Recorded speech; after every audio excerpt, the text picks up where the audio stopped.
Owned and leased land. The land that we're on right now was some land that we bought. It was a big conventional dairy that went bankrupt. So some of the stuff you'll see doesn't really match with what we're doing, like the silo. Silo hasn't been used since we bought the place. But people want to see our silo on the farm, so we left it.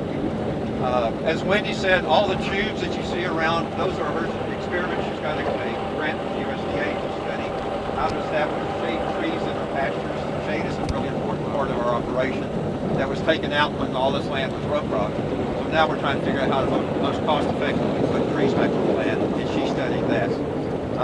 The chicken houses over there, again, conventional agriculture. We don't own those.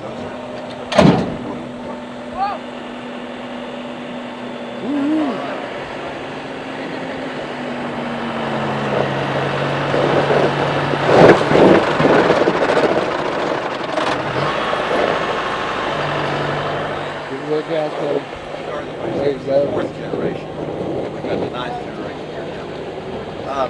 The land behind us, behind me, has our layer operation on it and some experiments that we're doing with poultry. We're doing experiments on day ranging layers, broilers, and turkeys. And next year we hope to expand that operation considerably. You won't be allowed to go in and see the birds because of the avian flu and biosecurity related to that. We'll take you through and let you drive through the cattle.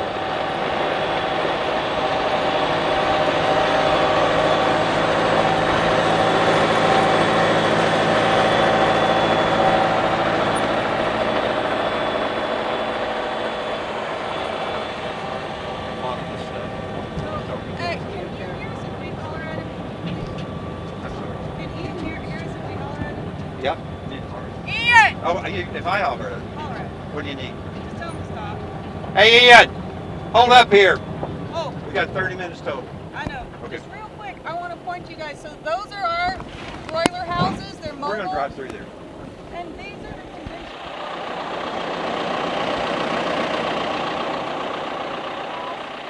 That's something I like to point out is the difference of like scale and one of the reasons why it costs so much to do. Those never move, and these move every day and sometimes twice a day, depending on what's around. Those aren't being used. They're being used as storage. So the government will give you money to start up projects like that. Then you're on contract with Tyson or Cock Foods, and then when you decide you don't want to continue the contract because they want you to make expensive repairs, like has happened in this community, then you quit doing it, but the government doesn't give you any money to clean them up. So this is one of those one of the kind of downsides of industrial ag is you end up with these things just sitting there and they're like slowly dilapidating. And anyway, you can see the trees that are planted there. That's to be a filter. All the insulation that's in those buildings is downwind of us, and we're trying to put a filter in there that will catch that insulation as those barns fall apart and decay. All right, Ian, let's roll. Keep going. We're going to the cattle. Yeah, swing left and then right angle through this gate here and go out to the LZ. We'll drive through the cattle. Yeah, I'll open the gate for you. Yeah, inside the cattle. Yeah.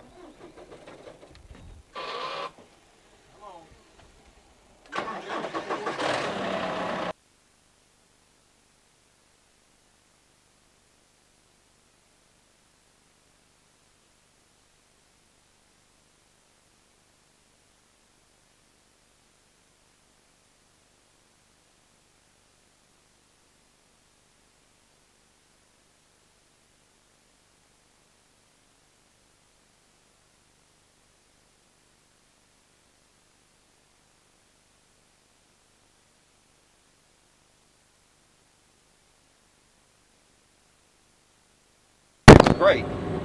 Were you testing along the way to see soil penetration and perk and everything? We did, although, so I don't pay anybody to come and do that. We do some informal stuff, and we know that infiltration's improved. We've done the test for that. But unless it's going to materially impact what I'm doing, Yeah. I'm not going to spend money on it. I already was doing everything that I was going to do. So it was sort of nice to know. Once you know how it works, you can tell. Yeah. Well, all the ponds on their places have dried up. This used to be a major gully down through here. That used to be a wash right there. All that stopped because of the improved infiltration. But Okay. Talking about organic.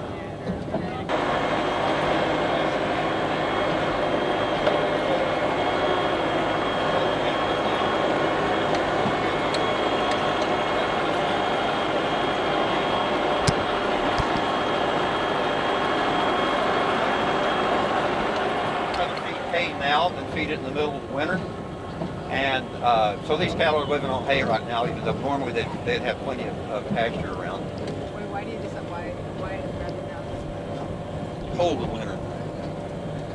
It's outside working, it's cold. Oh, in terms of feeding. Yeah. So we'd rather it's cold and miserable.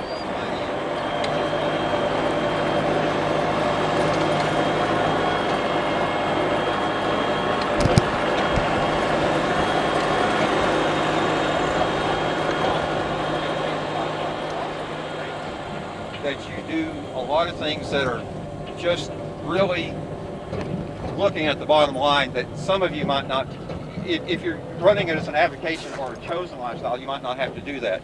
But we have to feed, we're up to 7 families we're feeding off this farm now. I'm not literally feeding, but their income depends on this farm. So everything we do is aimed at, has to be mindful of cost. Cost is one of our 7 values that we operate under. So see, here's behind you see some birdhouses. If you don't use pesticides, what are you going to do about flies? If you don't control flies, how are you going to control pink eye?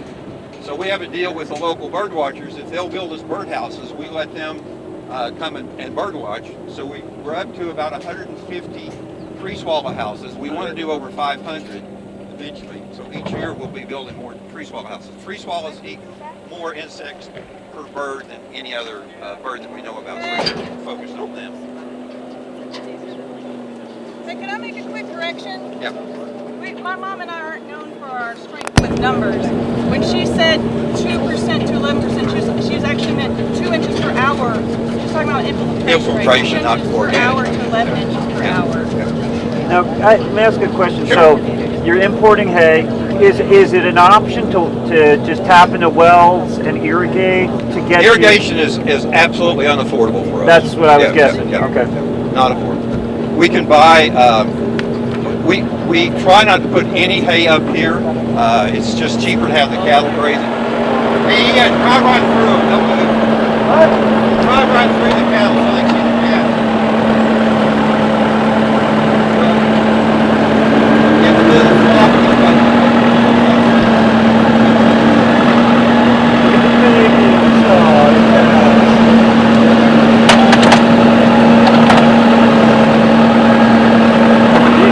They're not at all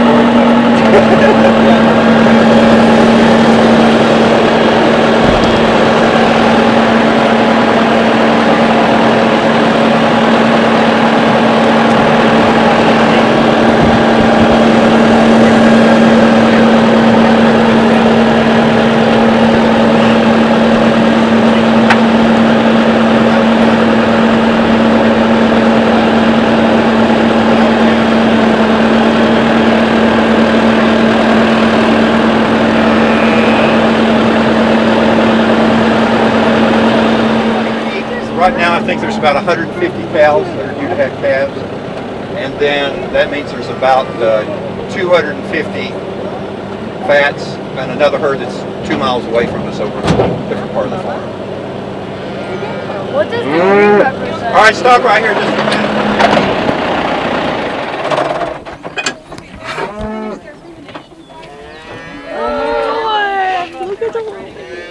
All right, so notice some of the animals are red and some are black. We used to be, when we were conventional, industrial, agricultural sort of stuff that you don't want to know about, we were Black Angus because Black Angus had done a great marketing job and we could get a premium for those cattle. But Angus animals originated in Aberdeen, Scotland, at the time of cold weather. Black hide is furry. Right here, 729. See up the fur on her neck. That's an Ulmer cow. She's still got way too much hair on her. See this one? See that one back there, 635? Yep. The red one? That's what we're going for. She's slick-hided. She's wrinkle skinned. She can actually twitch her muscles in a way that the Angus can't to get rid of flies. Notice how few flies are on her. Yeah. Look at 729, how many flies are on her compared to that one. Yeah. She exudes an oil that the flies don't want to land on. She is a crossbreed with a Centipole. She's half Centipole. The Centipole breed was an accidental breeding between Bos Indus, the Brahman cattle, and some African cattle on the island of St. Croix. And they left them alone for 150 years. And that's what you get. That's so cool. They were naturally evolved to take advantage of to live in heat, pest, around people without fences, so they're very docile and very poor pasture. So they're good. The problem is because of that Bosendus, the Brahman animal, they don't have as much marbling. So now we're crossing that animal with red Angus. We want red because it absorbs less heat. So when we have split-coated red Angus, and the Angus gives us the meat quality we want, and then the Centipole gives us the heat tolerance. Wow. You sell off the calves to farmers? No, we don't. We're consuming everything that we have goes back into meat. We sell meat, not animals. Okay, right. So the animals I just said that. We will sell some animals, but those animals are destined to become meat too. They're not breed stock. Okay. I think I'd like to make a point that might be useful for you guys who are just starting out and interested in cattle or in other livestock. He said there's two distinct herds. The reason there's two distinct herds is there's actually two distinct businesses. You heard him say we don't sell animals, we sell meat. If you want livestock, you can either sell meat or you can sell animals. We used to just sell animals. Mostly east of the Mississippi is what's called cow-calf operations. Yeah. So that you have a brood cow and you sell that calf every year and replace her. So you can do that if you want to just have a cow and then sell her calves each year.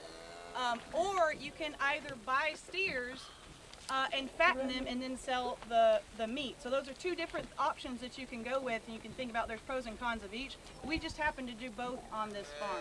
Yeah, we wanted a closed herd, so we don't add any females to this herd. We bring in bulls, we quarantine them for 6 months at least, and then we also use artificial insemination to get the diversity of genetics.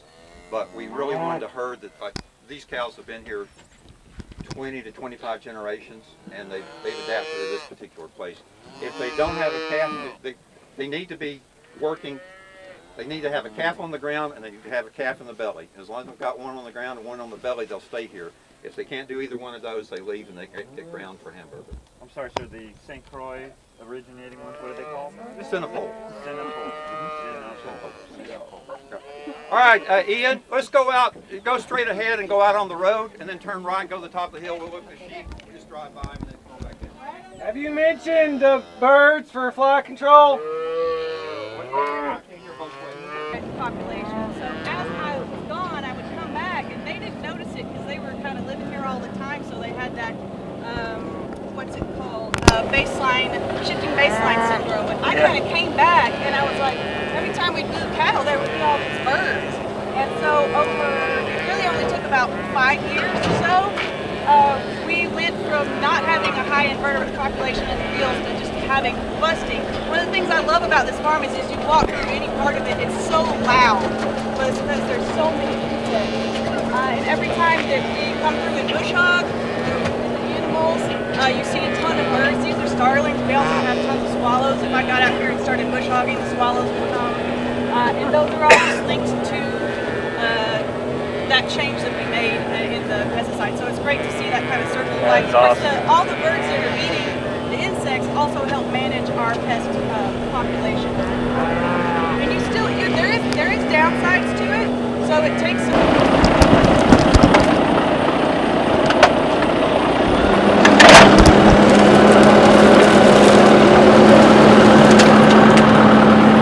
Now back at the other side.